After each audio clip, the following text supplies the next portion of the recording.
জিজ্ঞাসা করছি, খালা আজকে হালুয়া করলে কেন? বলছে তুমি কি নবীর দুশ্মন?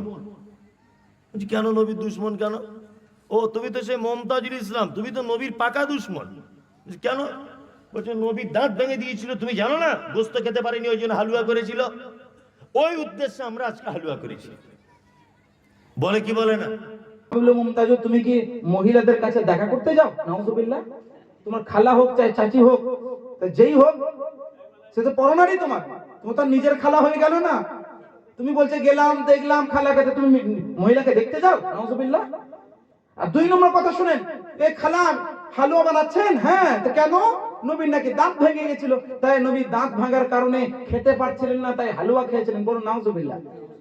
আমি বলবো আরে বোকা, ওই মহিলা যেটা বলবে সেটা সুন্নিয়াতের মশলা হবে না আমাদের মহান নবী যেটা বলে গেছেন, সাহাবী যেটা বলে গেছেন, আমাদের ইমাম ইশক মুহাব্বত আলা হযরত রাদিয়াল্লাহু আনহু যেটা ব্যাখ্যা করেছেন, ওটা হচ্ছে সুন্নিয়াতের একমাত্র মশলা। সুবহানাল্লাহ।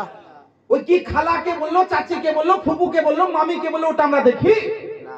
হ্যাঁ, তো তোমাদের বাড়িতে তো অনেক খালা, অনেক চাচি, অনেক মা উল্টো পাল্টা বলে বলে, তো আমরা কি বলবো ওটা আহলে হাদিসদের মত? আরে ভাই, আমাদের মত হবে কোনটা? যেটা আমাদের কিতাবে লেখা আছে।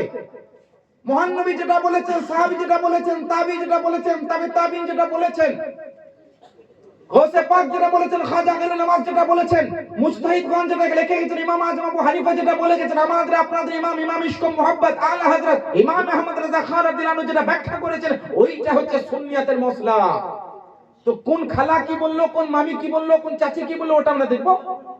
আর ওইটাকে দিয়ে আপনাদেরকে ক্লেম করছে যে তোমরা সুন্নি হানাফি মাযহাবের লোক, দেখো তোমাদের বাড়ির খালা কি বলছে। আরে ভাই, খালা কি বললো, চাচি কি বললো, ওটার কোনো প্রশ্ন হয়? তো ভুল হতেই পারে, তার ধারণা ভুল হতেই পারে। মনে রাখবেন, এই আকীদা আমাদের নয় যে মহান নবীর নাকি দাঁত ভেঙে গেছিল, খেতে পারছিলেন না বলে হালুয়া তৈরি করা হয়েছিল। এইরকম আকীদা আমরা রাখি না। এইরকম আকীদা আমরা রাখি। আমরা কোন আকীদা রাখি? কানান নবী সাল্লাল্লাহু আলাইহি ওয়াসাল্লাম ইউহিব্বুল হুলওয়া ওয়াল আসল। মহান নবী সাল্লাল্লাহু আলাইহি ওয়াসাল্লাম মিষ্টি জাতীয় দ্রব্য এবং মধুকে মহান নবী পছন্দ করতেন। সুবহানাল্লাহ। আমরা এই আকীদা রাখি। আমরা এই আকীদা রাখি যে হালুয়ার মধ্যে কি আছে রে ভাই? কি আছে? চাল ভাঙা, চালের গুঁড়ো, সুজি, চিনি, পানি, নারকেল, কাজু, এগুলো আছে না নেই?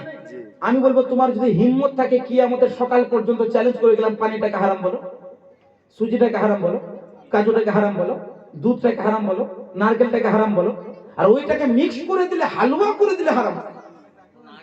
হ্যাঁ, এ কোন বোকা বলুন তো? কোরআনে আল্লাহ পাক বলছেন, ইয়া আইয়ুহাল্লাযীনা আমানু লা তুহাররিমু তাইয়্যিবাতি মা আহাল্লাল্লাহু লাকুম ওয়া লা তা'তাদু ইন্নাল্লাহা লা ইউহিব্বুল মু'তাদিন।